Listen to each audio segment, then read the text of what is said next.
여러분, 우리는 지난 시간에 우리 예수님에 대한 세상 사람들의 반응에 대해서 함께 말씀을 나누었습니다. 예수님께서 나는 하늘에서 내려온 산떡이다. 그리고 내 살을 먹고 내 피를 마셔야 한다. 내 살은 참된 양식이요, 내 피는 참된 음료로다. 그렇게 예수님이 말씀하셨습니다. 거기에 대한 사람들의 반응인데 그 주님께 대하여 수군거립니다. 아니 어떻게 자기가 하늘에서 내려왔다고 하냐, 하늘에서 내려왔다고 하냐, 그런 게 어디 있냐. 그리고 서로 다투기도 하죠. 아니 자기 살을 먹고 자기 피를 마셔야 영생한대. 그게 말이나 되니? 이상하게 된 것 아니야? 이상한 것 아니야? 여러분, 이건 하나님께 대한 세상의 반응이기도 합니다. 수군거리고 다투는 거죠. 오늘은 여러분 제자들의 반응이 되겠습니다.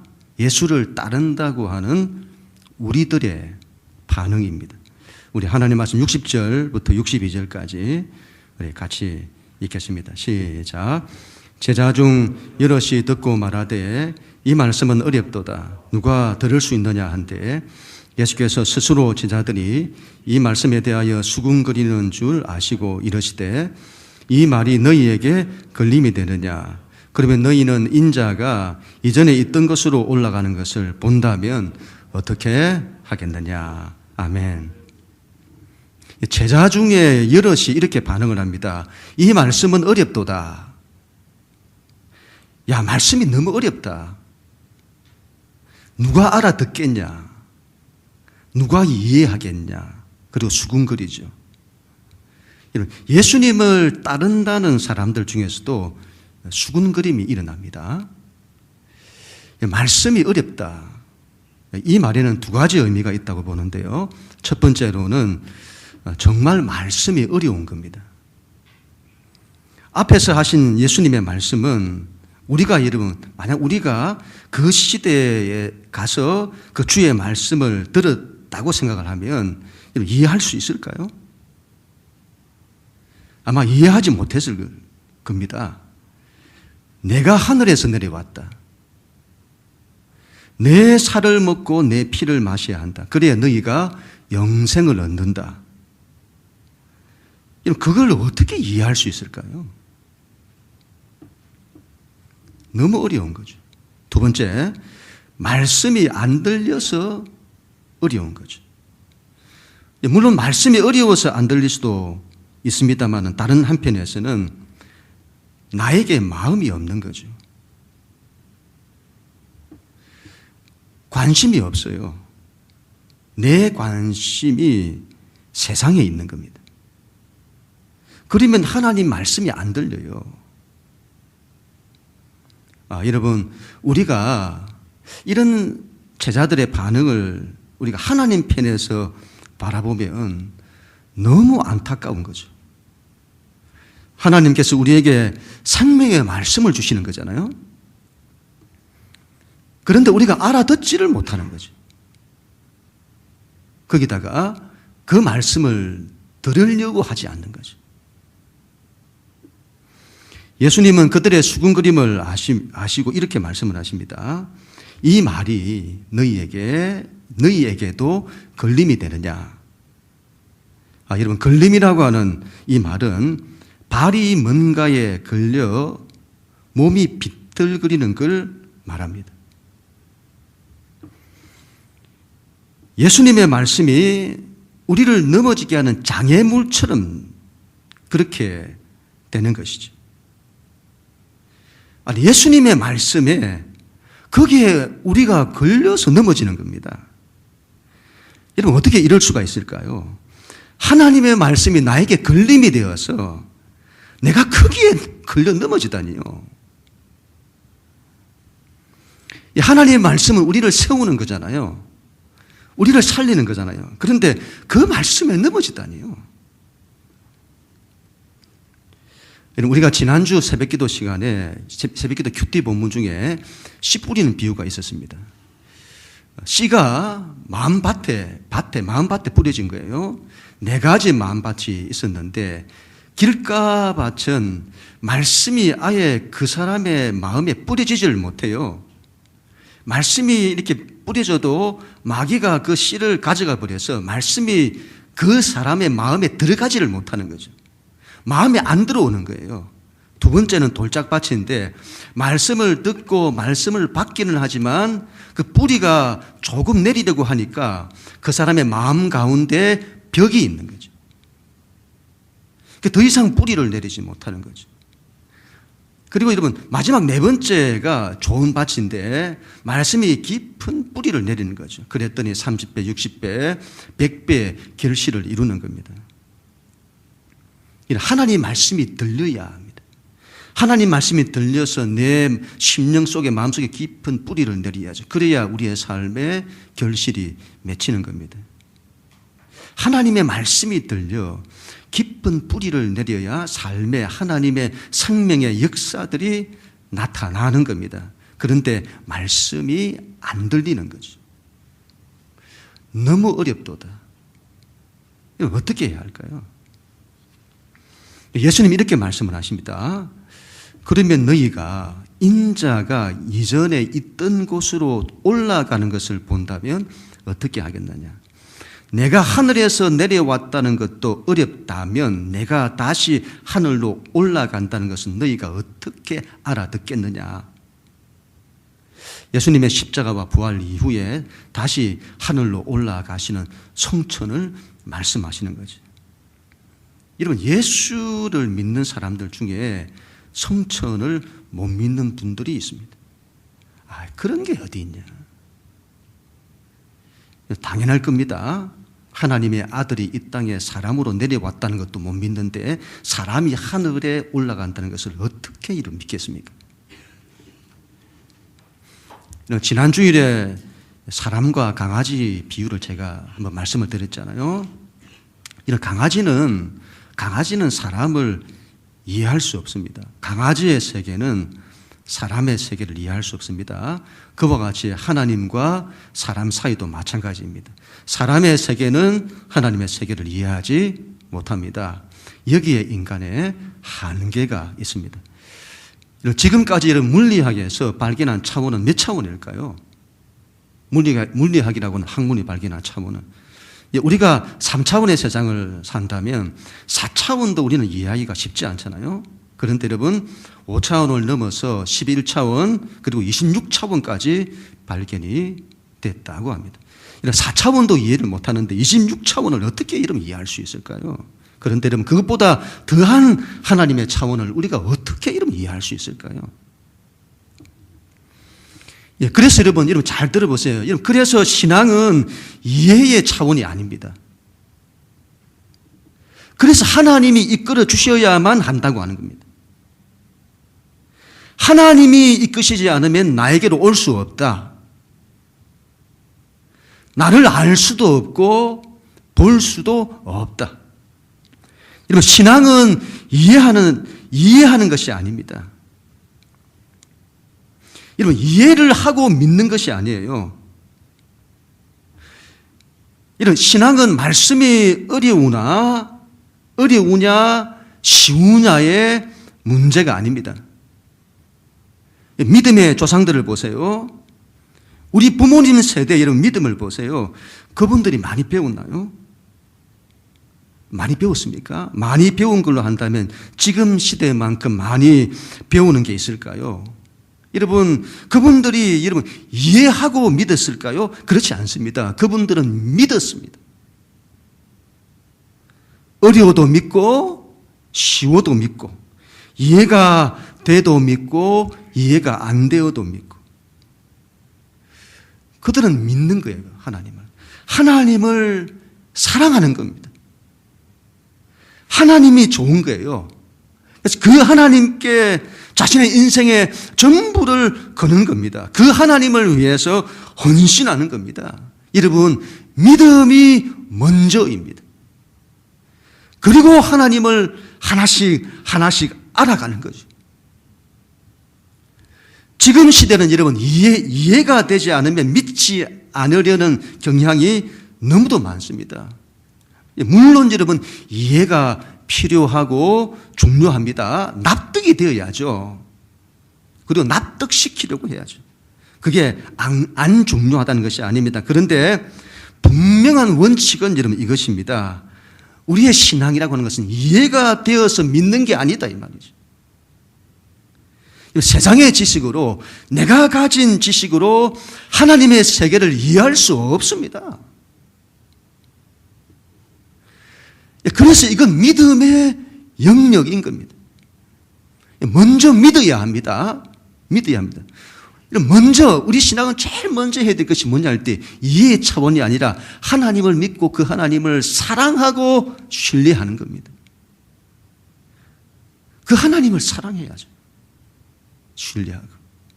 거기서부터 모든 게 다 나온다 이 말이죠. 거기서부터 모든 것들이 다 열리는 거예요. 믿음이 먼저인 그런 사람이 되어야 합니다. 그럼 우리 모두가 다 될 수 있기를 축복합니다. 우리 63절 우리 하나님 말씀 같이 읽습니다. 시작. 살리는 것은 영이니 육은 무익하니라. 내가 너희에게 이런 말은 영이요 생명이라. 아멘.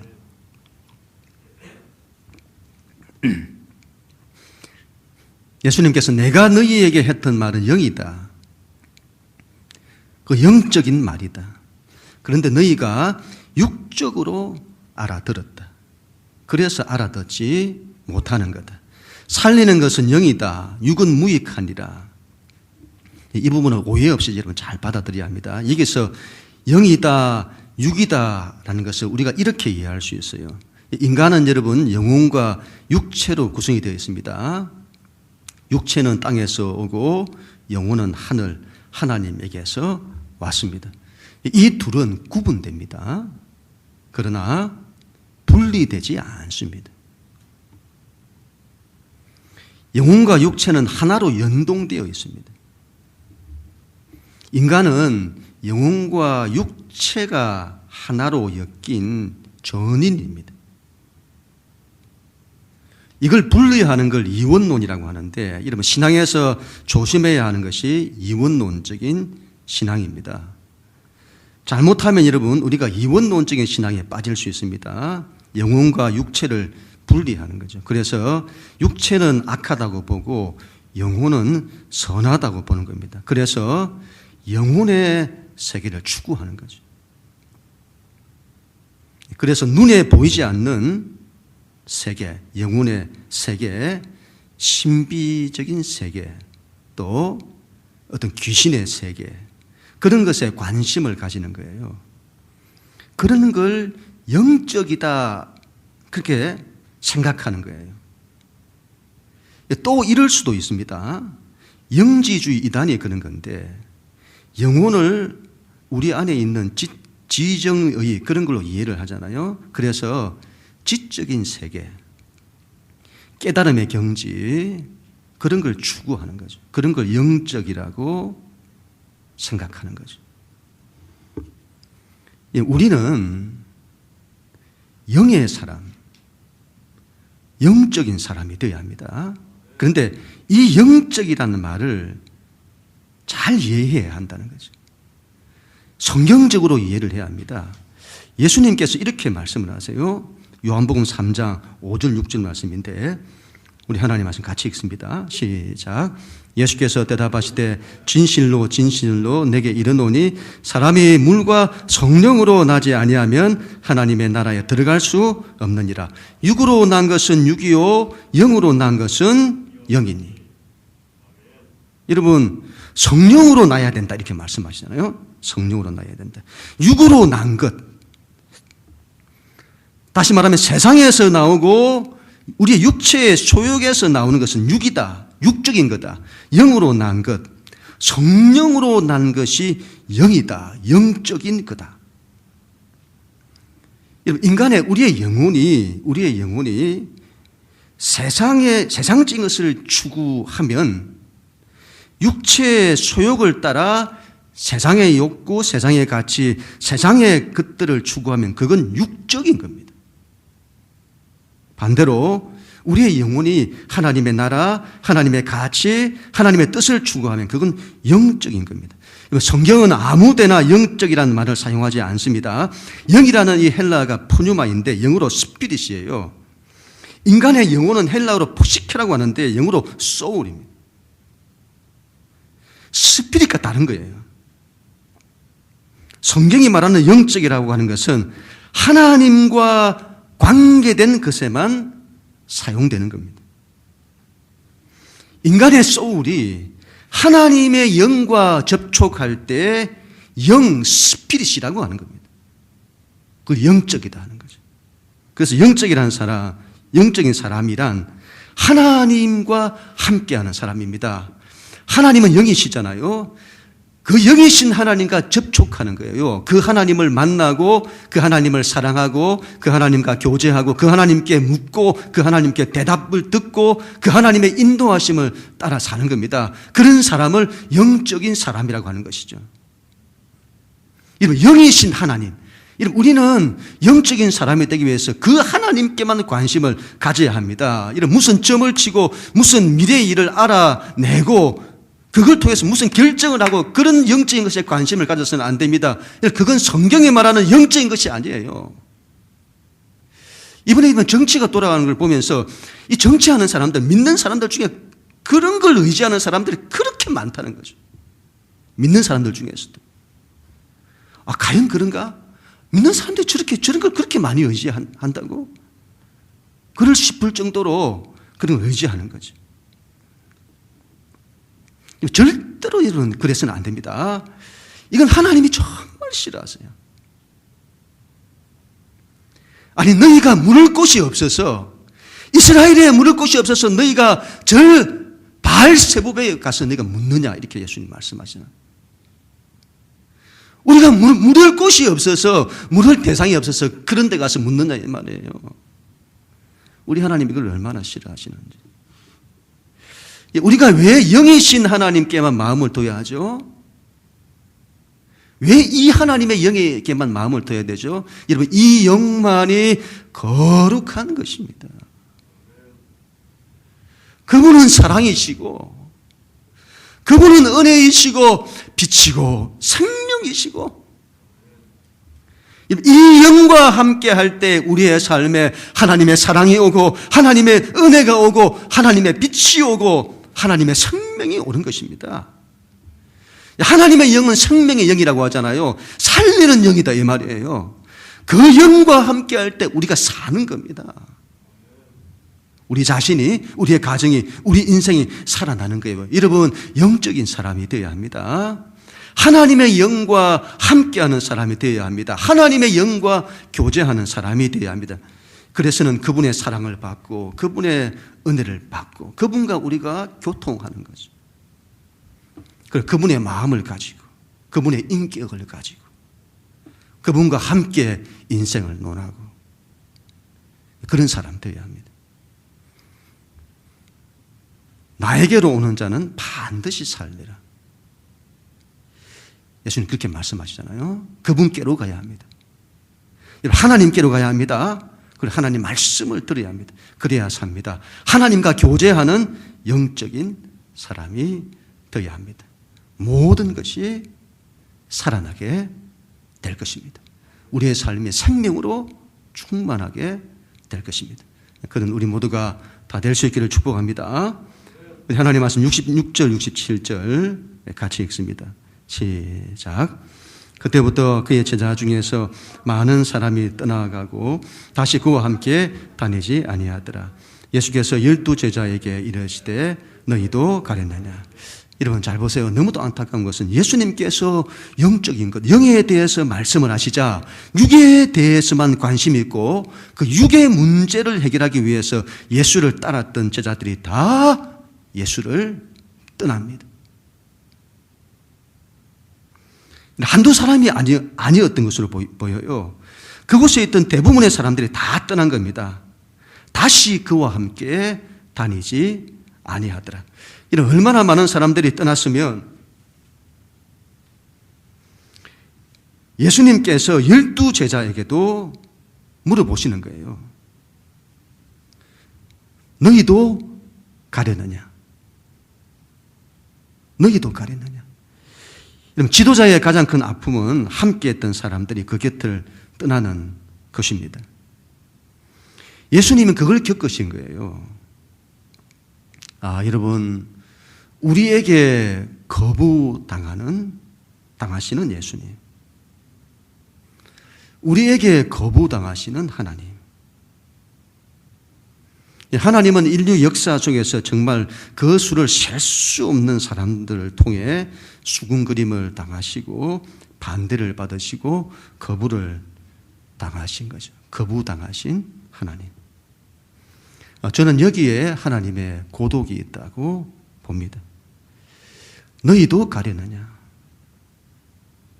이 말씀을 하시는 예수님에게서 예수님 안에 있는 깊은 고독감이 느껴집니다. 여러분, 다 떠나는, 너무 쓸쓸해 보이는 거죠. 우리 주님이 이 땅에 오셔서 하나님의 말씀을 선포하시지만 아무도 알아듣지 못하고 오히려 수군거리고 거부하고, 수많은 여러분 기적을 행하시지만 사람들의 마음은 오히려 콩밭에 가 있고, 이 세상으로부터, 여러분 온 인류로부터, 우리로부터 거부당하시는 하나님. 가장 큰 아픔 가운데 하나가 거부당하는 아픔일 겁니다. 다른 사람이 나를 거부하는 거예요. 그 아픔을 뭘로 말할 수 있을까요? 전혀 모르는 사람으로부터 거부를 당한다면 그래도 견딜만 할 겁니다. 그런데 사랑하는 사람으로부터 거부를 당한다면 그 마음이 어떨까요?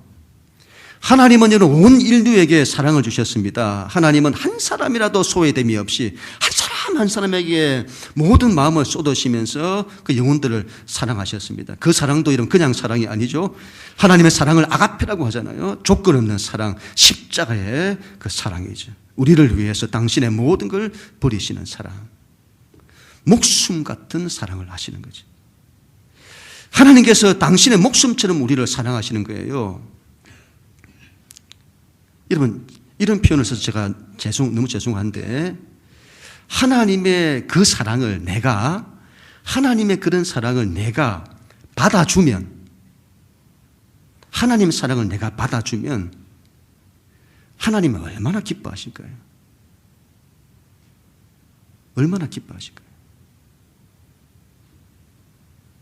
연애할 때, 프로포즈 할 때에 내가 너를 사랑한다고 하고, 결혼하자고 하고, 너 없이 못 산다고 하고, 함께 살자고 할 때, 사랑하는 사람이 그 사랑을 받아주면 얼마나 좋아하는지.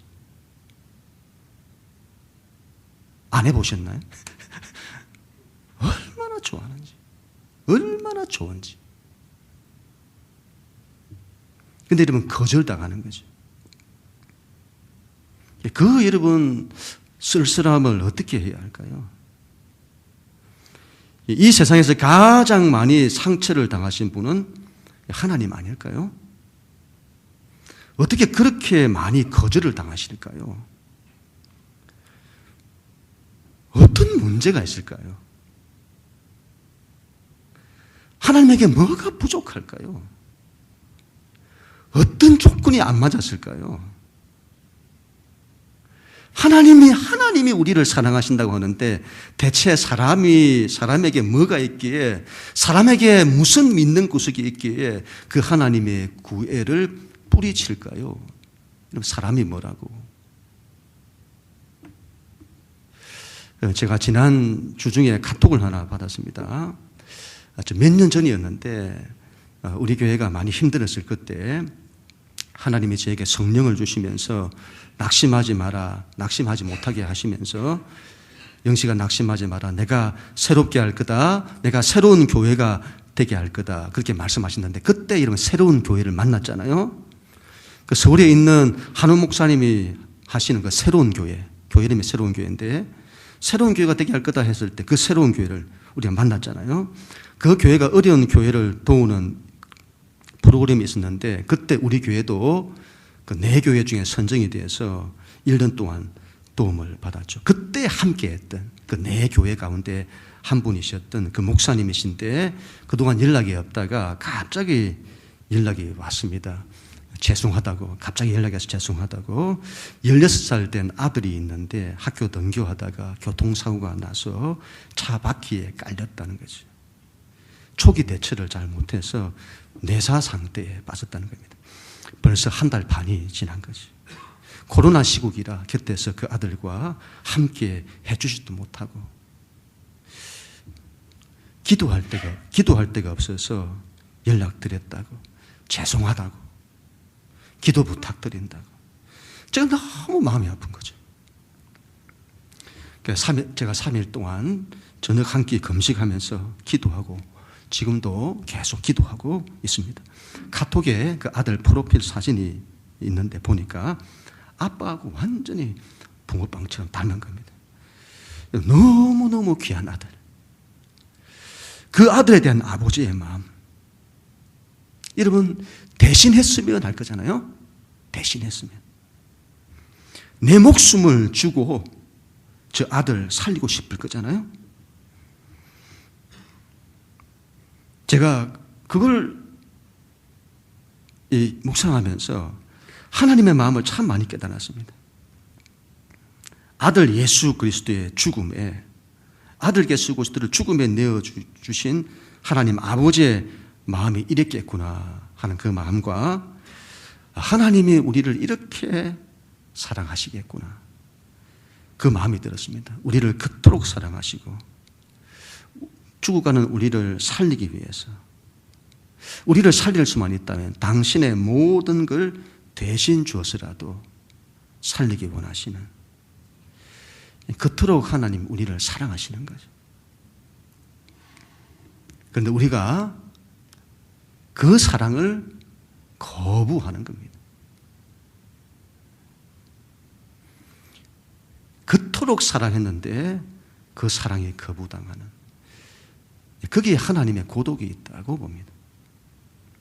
우리는 늘 주님이 우리 편에 서주시기를 원하죠. 그런데 정작 우리는 주님 편에 서기를 원치 않습니다. 우리는 주님이 내 마음 이해해 주기를 원하지만 정작 우리는 주님 마음 이해해 드리기를 원치 않습니다. 내가 이렇게 사랑이 필요하다고 말을 하면서도 정작 하나님도 우리의 사랑이 필요하다고는 느끼지 않습니다. 새벽기도 큐티 말씀 가운데 예수님께 향유를, 옥합을 깨뜨려 향유를 부은 여인에 대한 이야기가 있었습니다. 그 여인이 예수님께로 가죠. 주님이 너무 좋은 거예요. 주님 곁에 가기를 원하죠. 주님 곁에 섭니다. 주님 발 앞에 엎드리죠. 주님 발에 자신의 눈물을 쏟고 머리카락으로 그분의 발을 씻기고 그분의 머리에 향유를 붓습니다. 그런데 여러분, 예수님께서 그 여인의 마음을 아시고 얼마나 좋아하시는지, 그 사랑을 받고는 주님 그 사랑을 받으시는 거죠. 얼마나 좋아하시는지. 우리도 그래야 합니다. 하나님은 나의 사랑이 없으면 쓸쓸해 하시는 주님이세요. 주님을 쓸쓸하게 해서는 안 됩니다. 그분 곁에 함께해 드려야 합니다. 나 없이는 못 사시는 주님이세요. 그분과 함께 해서는 그분께 우리의 사랑을 드리고 그분의 마음을 기쁘게 해드려야 합니다. 그럼 우리 모두가 다 될 수 있기를 축복합니다. 우리 마지막으로 68절, 69절 우리 같이 읽습니다. 시작. 시몬 베드로가 대답하되 주여, 영생의 말씀이 주께 있사오니 우리가 누구에게로 가오리이까? 우리가 주는 하나님의 거룩하신 자이신 줄 믿고 알았사옵나이다. 아멘. 여러분, 시몬 베드로가 이렇게 말합니다. 주여, 영생의 말씀이 주께 있는데, 여기 있는데 우리가 누구에게로 가오리이까? 여러분, 정말 베드로가 엄청난 말을 한 겁니다. 베드로는 12제자를 대표하잖아요. 우리를 대표한다 이 말이죠. 근데 이러면 이 베드로가 정말 예수님께 의리를 지킨 겁니다. 이 베드로가 뭘 잘 알고 말했을까요? 우리가 주는 하나님의 거룩하신 자인 줄 믿고 알았나이다. 이거 잘 보세요. 믿고 알았다고 하잖아요. 알고 믿었다는 것이 아니라 믿고 알았다는 거예요. 여러분, 베드로가 온전히 알았을까요? 그렇지 않습니다. 늘 넘어지고 또 넘어지는 베드로잖아요. 그래도 여러분, 그런 고백, 온전히 다 알지는 못했을지라도 주님을 믿고 고백했던 그 고백이 좋은 겁니다. 나중에도 베드로가 이런 말을 하잖아요. 예수님이 너희는 나를 누구라 하느냐 할 때 그때 베드로가 주는 그리스도시요 살아계신 하나님의 아들이십니다. 그렇게 말하고는 또 바로 넘어지잖아요. 그래도 이런 그 고백이 좋은 겁니다. 그 고백이. 예수님은 엄청 기뻐하시잖아요. 기뻐하시고 축복하시잖아요. 바요나 시모나 너가 복이 있다.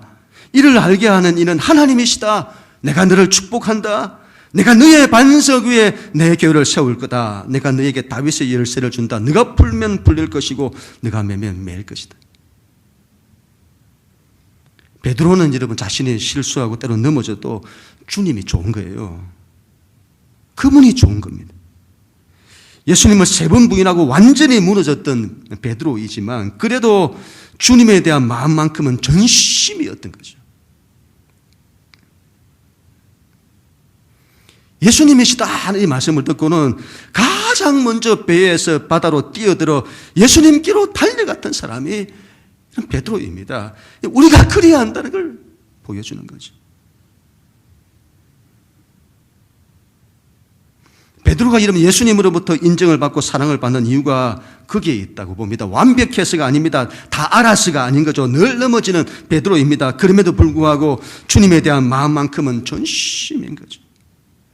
늘 주님 사랑하고 늘 주님 좋아하고 주님께 대한 의리를 지키고 주님 편에 서고 주님 편을 들었던 사람이죠.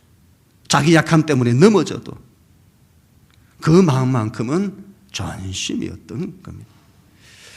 신앙은 여러분 끝까지 주님을 붙드는 겁니다. 넘어져도 주님 쪽으로 넘어지고 어떻게 해서라도 주님 가까이 가려고 해야 합니다. 주님으로부터 멀어지려고 해서는 안 됩니다. 구약의 여러분 야곱을 보세요. 하나님을 붙들잖아요. 이 사람은 꼬꾸러져도 자신이 꼬꾸러져도 붙드는 거예요. 절대로 하나님을 보내지 않습니다. 저를 축복하지 않으면 보내지 않겠습니다.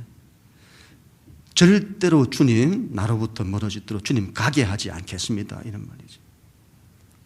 신앙은 그렇게 주님 붙들고 놓아주지 않는 겁니다. 저는 여러분 기독교 신앙은 진리로 승부해야 한다고 봅니다. 저는 그렇게 이해를 하는데 근데 여러분 그 진리가 뭐냐는 거죠. 진리가 뭡니까? 진리가. 저는 돌을 닦는 것에 관심이 없습니다. 저는 깊은 깨달음의 경지에 관심이 없습니다. 저는 삶의 깊은 철학에 관심이 없습니다. 저는 나를 사랑하사 나를 위해 자신을 버리신 하나님이 좋습니다.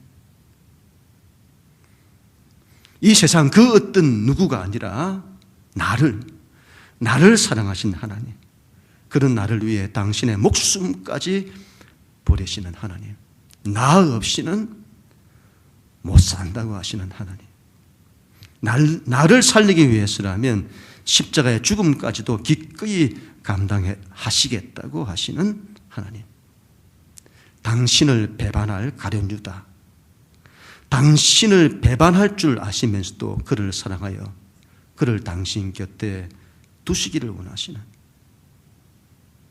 저는 그 하나님, 그 예수님, 그분의 그 사랑이 진리라고 믿습니다.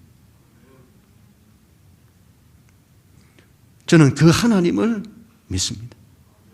그분이 좋고 그분을 사랑합니다. 때로는 내 안의 약함 때문에 내가 넘어지고 또 넘어진다 할지라도 그래도 주님에 대한 사랑과 의리를 지키기를 원하고 주님 편에 서기를 원합니다. 내가 주님을 떠나서 어디로 가오리까?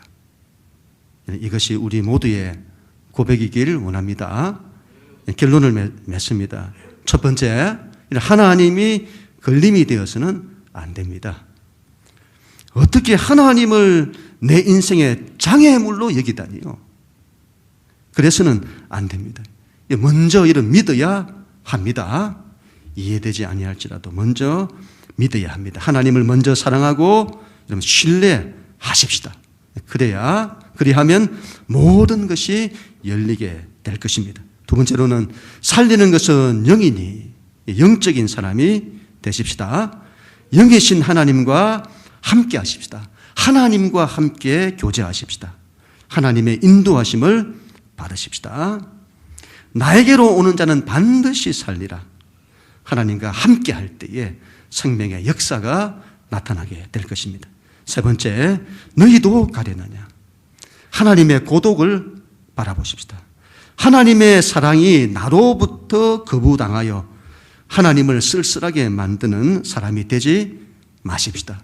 주님의 사랑을 받아들이고 주님을 기쁘시게 하는 사람 되십시다.